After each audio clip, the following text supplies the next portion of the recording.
Hello YouTube, welcome back to another video. I know I was out for a very long time, probably 8 months if I'm not wrong, and I do not know what to say at this point. A lot of things were happening in my life. I was employed back then. Like I remember my last video. I think the CA faculty tier list. It was kind of a very big hit on my channel, and I'm so sorry that I could not deliver any other content since 8 months. I do apologize for that. A quick recap what was going on. I went to Bangalore for a couple of months, so I currently Bangalore is not my hometown. I did go to Bangalore because I like फिर मैंने cat भी दी थी. I was preparing for CAT simultaneously. फिर I did drop I did leave my job to focus on the interviews. I did score well in CAT. If I'm not wrong, I scored 96.29 percentile, and as soon as I left my job, then I went for some other studies, and I was simultaneously also preparing for the interviews of the B school. So it has been a packed schedule. Although मैं मना नहीं करूँगा, I could have definitely took some time off to create some content, but I guess let's just put it that way that I am lazy, and I am sorry for that. And that brings us to here today. I thought let's resume back the journey of content creation. I think somewhere I feel that putting myself out there, expressing my opinions, especially on the things that I have been through, is something that I genuinely like to do, and that is the sole reason I'm here. Not the sole reason, but one of the many reasons I'm here. Okay, आज का topic है how should you select where you should do your articleship from. Articleship as in chartered accountancy. So इस video का focal point उन्हीं बच्चों के लिए होगा जो इंटरमीडिएट दे रहे हैं, यानी उनका अटेम्प्ट चल रहा है. I know results are result I think it has been a month or so results out हो गए हैं, तो आई डोंट थिंक सो उन अटेम्प्ट वालों बच्चों के लिए ये वीडियो इतनी बेनिफिशियरी प्रूव हो पाएगी. बट आई डू फील कि ये वीडियो एटलीस्ट तुमको 1-2 साल तक तो काम करनी ही चाहिए, जब तक ये लोग आर्टिकलशिप का पीरियड चेंज नहीं करते. इवन करते हैं तो भी फ़र्क नहीं पड़ना चाहिए. So I know this type of content is not out there, so I thought let's just make it once and for all. तो आपको अपनी आर्टिकलशिप कैसे सिलेक्ट करनी पड़ेगी, कैसे सिलेक्ट करनी चाहिए, पड़ेगी नहीं करनी चाहिए. Now assuming that you are a very average student. Why am I assuming that you are a very average student and not exceptionally well or exceptionally bad? Because there is a reason, statistics, average and whatnot. So I do feel that I think around you should be around 18 or something at this point of time. 18-19 हो गए और you want to select your articleship.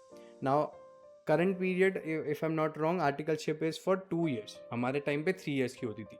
But trust me guys, articleship select करना एक proper जगह से, it is somewhat a very essential decision that you are going to make. And I do not want you to make a decision in haste or in an uninformed manner. What I'm trying to do is that at least you would have a slightly better idea than what you would have before watching this video. I think that does make sense grammatically, structurally. हाँ, तो basically let's say अब आप 18 साल के हो, आपने foundation clear किया. By God's grace आपके दोनों अटेम्प्ट क्लियर, आपके दोनों ग्रुप क्लियर हो गए इंटरमीडिएट के. अब आपका डिसीजन आता है कि आप आर्टिकलशिप कहाँ करें, कैसे करें. मैंने इन चीज़ों को तीन जगह से आप आर्टिकलशिप कर सकते हैं. इनफैक्ट 4 जगह से ऐसा मैंने बांटा है. The first would be definitely big four और बिग 6 भी कह लो. अभी बिग 6 एंड उसके बाद भी तुम्हारे शहर में कोई बड़ी बड़ी फर्म्स होंगी जो उसी लेवल के कंपार्टमेंटलाइजेशन पे काम करती. तो व्हाट डिड आई से, 4 places that you can do your articleship from. One would be the big 4, the big 6 and big firms from your own city. जैसे कि आप अहमदाबाद का एग्जाम्पल ले लो. अहमदाबाद में बिग 6 है if I am not wrong. I don't know about grand Thornton, but बाकी की BDO से लेके KPMG, POIC, EY and Deloitte सारी है अहमदाबाद में. एंड हाँ, और बड़ी बड़ी उनके अलावा जो फर्म्स है जैसे मनुबेन शाह हो गया, तलाटी हो गया, GK चौकसी हो गया, these are all also well settled firms. ठीक है, एक ये ऑप्शन हो गया. दूसरा would be your mid size small size firms that you would want to go into. उसके भी अलग रीजंस होंगे. I explain that in a bit later, but I am just listing out the 4 main things. The third option would be your industrial training. If I am not wrong, industrial training is allowed after 1 year. I am not quite certain about that fact, but I think industrial training is a very lucrative avenue, especially if you are aiming to work in a particular specialized way. इसके बारे में भी हम आगे बात करेंगे. And fourth would be the infamous dummy articleship. We'll talk about everything in detail soon. So let's come to Big Four. Now, as someone who kind of is not a fan of the idea of 9 to 5, I am quite against of working at a Big Four, because trust me, I have couple of best friends. Yes, couple of best friends who are working at big firms, big CA firms. I would not name them, but yeah, वो Big Four पे काम करती है, and it's very very stressful for her. She's a chartered accountant, if I'm not wrong. She's also working in internal auditing. So I have my reservations, against working Big Four, but I completely get that if you want to work in. Who am I to, tether your decision in any other way? But still, if you want to work at Big Four, my best advice would be कि तुम Big Four में जाओ. I understand the whole exposure, the exposure you would get from a corporate level, that is something next level. I don't think so anything other than a Big Four or Big Six can provide you with that. But in my opinion, what you should do is तुमको 1 साल ही Big Four में करने का. 1 साल Big Four में अच्छे से तबियत से काम करो, जो भी वो 10 घंटा 12 घंटा कर रहा है प्यार से कर लो. स्टाइपेंड भी आई थिंक अच्छा मिलता होगा, but stipend is not of that main objective. The main thing is experience and exposure. वो 2 मिल रहा है, 1 साल करो, कट लो, वहाँ से बाय बाय हो जाओ. 2 चीज़ कर सकते हो उसके बाद. आप mid size small size firm में जाओ. क्यों? क्योंकि आपको क्या करना है, आपके CA अटेम्प्ट का तैयारी करना है, क्योंकि CA अटेम्प्ट के लिए भी आपको पढ़ना तो पड़ेगा ना. Trust me, there are very few people in the whole chartered accountancy aspirants के जो बिग फोर में फुल टाइम काम करके भी दोनों अटेम्प्ट अपने दोनों ग्रुप के पेपर निकाल लेते हैं. एंड उन लोगों के लिए मेरे मन में अलग से रिस्पेक्ट है. I have couple of mutuals who did that and I do respect them to this date. तो पहला तो ये होगा कि 1 साल काम करो और फिर आप mid size small size firm में चले जाओ अपनी पढ़ाई करने के लिए. ठीक है. बिग फोर का आई थिंक एक और बात रहेगा कि क्या होता है बिग फोर में, दे कंपार्टमेंटलाइज अलॉट. तो लेट्स से जैसे कि आप हो बिग फोर में, आपने बोला कि ब्रो बिग फोर जाते हैं, मस्ती. Now what they do is के बिग फोर है ना, अगर आपको एक सेक्टर में डाल देगा ना, तो उसी सेक्टर में आपको फिर वो 2 साल या 1 साल काम करना पड़ेगा. They do not allow that much level of flexibility. Let's say आप गए एक बिग फोर में EY, तो आपको डिलॉइट में नहीं, मैं क्या बोल रहा हूँ, आप EY में गए, आपको इंटरनल ऑडिटिंग में डालेंगे तो उसी में रहना पड़ेगा. एक्सटर्नल ऑडिटिंग यानी स्टैट्यूटरी ऑडिटिंग में डालेंगे, उसी में रहना पड़ेगा. तो I think that is somewhat a peculiar decision that you have to make before getting into it and know what you are getting into it. जैसे कि मेरे को अंदर से इंटरनल ऑडिटिंग पसंद है, मेरे को पसंद नहीं है, मैं एग्जांपल दे रहा हूँ, but I still do not understand how people like internal auditing. But let's say for example आपको इंटरनल ऑडिटिंग पसंद है, फिर ही तभी आप कोई भी जगह बिग 6 में इंटरनल ऑडिटिंग में जाएंगे. बिना जाने उस चीज़ को मत जाइए अंदर, आप अंदर जाके रिग्रेट करेंगे. It would be somewhere very tough to get out of it. तो my simple advice would be research into the compartments that you are going into, like compartment as in the field of work you are going into. बहुत सारे field हो गए अभी तो. Direct taxation भी हो गया है कॉर्पोरेट्स में, बिग कॉर्पोरेट्स के लिए. इनडायरेक्ट टैक्सेशन GST भी हो गया है. Internal auditing, statutory auditing. फिर अब तो if I am not wrong finance के रिलेटेड भी आर्टिकलशिप में अपॉर्चुनिटीज़ खुल रही है. And I think that is a very lucrative option for people to come, like for the new generation. तो ये हो गया बिग फोर का point. I do not know if I am forgetting something, but that's good. Now let's come to mid size and small size firm. Now mid size and small size में कौन जाएंगे या किसी को जाना चाहिए? मेरे हिसाब से someone who wants to start up their own CA practice, कि आपको 2-3 years डाउन द लाइन जाके एक COP लेनी है और आपको खुद की फर्म खोलनी है. तब I would suggest you strongly कि आप कोई मिड साइज या स्मॉल साइज फर्म का exposure low.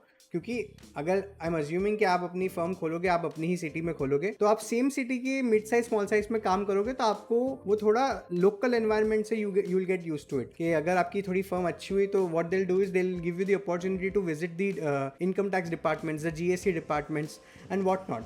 So that in a way or two it will help you more, or फिर also people will also start getting to know you. तो somewhere in the down the line कि आप long term सोचो strategically, तो ये आपकी image अच्छी करेगा और आप सेट हो जाओगे एटलीस्ट आपकी सिटी में. अज्यूमिंग कि आपको एक COP फर्म फ्लैग करनी है.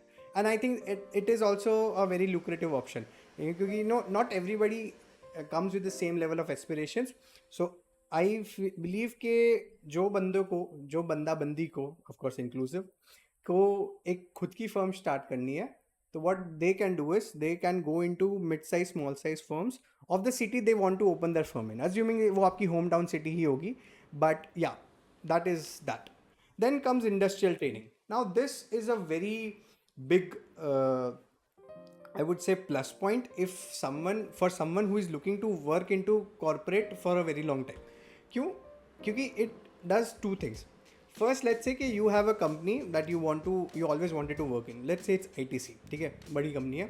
तो what you will do is कि आप फर्स्ट ईयर कंप्लीट करेंगे, फर्स्ट ईयर यानी कंप्लीट हो रहा हो, और तभी से आप है ना शुरू कर देंगे industrial training if there is any available in the ITC company. Now there can be like the vacancy might be there or might not be there. What you can do is कि let's say आपको ITC में भी एक particular sector या एक genre में काम करना है, तो what you will do is you will find an industrial training similar to that genre. बस आपका एक रेलिवेंट एक्सपीरियंस हो गया, भले ही 1 साल का हो गया, बस आप वो एक्सपीरियंस लोगे. अगर क्या पता आपको इंडस्ट्रियल ट्रेनिंग में जो आप जहाँ पे काम कर रहे हो वहाँ से ही आपको शायद तक PPO मिल जाए, यानी CA फाइनल क्लियर करने से पहले ही आपको जॉब प्लेसमेंट मिल जाए, तो सोने पे सुहागा है. And at the end of the day even if you want to switch you will already have a relevant experience in your CV. That is a very good thing. So that is industrial training. And even if for people who want to get into finance, that is a very lucrative option क्योंकि a lot of industrial training is available in the finance sector. ये portfolio management वाले भी, if I'm not wrong, Pune, Gurgaon, Bangalore, they take articles. And the thing with chartered accountants, like the CA articles, is that they are pervasively knowledgeable. Not in just like finance या accounts या tax या law. उनको हर चीज़ के बारे में थोड़ा पता है. And this goes a long way. Any employer would love a person or an employee who is well versed with a lot of things, even though it is at a very little scale, but still for me it is very preferable. तो उस हिसाब से industrial training is a big plus. I would definitely recommend कि आप 1 साल अपना big 6 में करें. अगर आपको फुल ऑन ऐसे कॉर्पोरेट मस्ती के भाई, तेरा भाई या तेरी बहन मस्ती से ऐसे कॉर्पोरेट में फुल धासु 9 to 5 करेगा, तो my strong suggestion would be 9 to 5 में 1 ईयर आप बिग 6 में करो, फुल ताबड़तोड़ मेहनत, 1 और साल आप करो इंडस्ट्रियल ट्रेनिंग में, मस्ती का एक्सपीरियंस एकदम रेलेवेंट, और फिर ऐसा हो तो आप 6 महीने ले लो प्यार से अपने CA फाइनल के अटेम्प्ट में, अज्यूमिंग के you clear both in one go, touch wood, Hira. And yeah, फिर I think it is sorted at least for a year or 2. Masti. And then comes the infamous dummy articleship. Now, for people who do not know what a dummy articleship is, it's basically articleship on paper, which apparently has to be not that credible and definitely illegal if I'm not sure.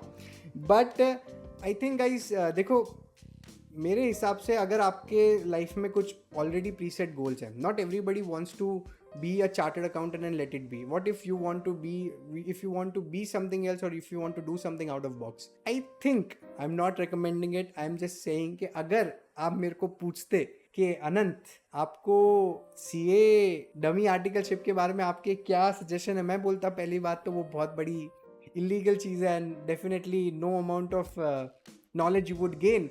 But मैं आपको ये नहीं बोलता कि अगर आपके life में कुछ ऑलरेडी प्रीसेट रूल्स हैं, अज्यूमिंग आपको उस चीज़ को भी फॉलो करना है, तो एक डमी आर्टिकलशिप आपको उतना वो टाइम दे देती है. लेट्स से कि आपको 2 डिग्री एक साथ करनी है, CA CS, तो आप क्या कर सकते हैं, CA इंटर क्लियर किया, 2 साल का टाइम गैप है, उसमें आप CS के लिए प्रिपेयर कर लिए. ऐसा आप कर सकते हैं, एक रैशनल इंसान कर सकता है. मैं नहीं कह रहा आप ये करोगे, मैं कहता हूँ कि ऐसा कर सकते हैं. समझ रहे हो तो मेरी बात. या आपको ऐसा हुआ कि भाई अपने 2 डिग्री लेके एक यंग उम्र में आगे बढ़ेंगे, CA और CFA कर लो. 2 साल में आप आराम से एटलीस्ट 2 लेवल CFA के निकाल सकते हो. CA और LLB कर लो, 2 बैचलर्स ले लो, अज्यूमिंग कि आपका नहीं वो तो 2 बैचलर्स तो नहीं हो पाएगा, वो तो टाइम फ्रेम ही गलत है. But what I am telling you is कि it gives you this opportunity to compartmentalize your time. Oh my god, it's a dual reference from the same video. So yeah, and that sums up the 4 things that you probably should consider before getting into your articleship phase. I hope this video was helpful. I'm kind of doing an outro right now, but let me know what did you like or what did you dislike about these videos in the comments. Full democracy, full expression of intent. And let me know if you want me to talk about something that you might think I might help you in. That's it from my side. I'm sorry मैं इतने time बाद कुछ content upload कर रहा हूँ. Trust me guys, I am going to take this content creation side a little more seriously. I feel I have that creator in me and I'm not going to let it waste away. You can also expect another video very soon. And that is my time. I do not know मैं कुछ भूल रहा हूँ ये video के related. I don't think so. But yeah. And जाते जाते let me say one proverb, I don't know, adage या वो क्या कहते हैं जो मुहावरे ही समझ लो. The first step of getting out of a hole that you have dug yourself into is to know that you are in a hole. Thank you very much everybody. Thank you very much everybody. Yeah, that made sense. Thank you so much. This was my time and I'll see you in the next video. Bye bye.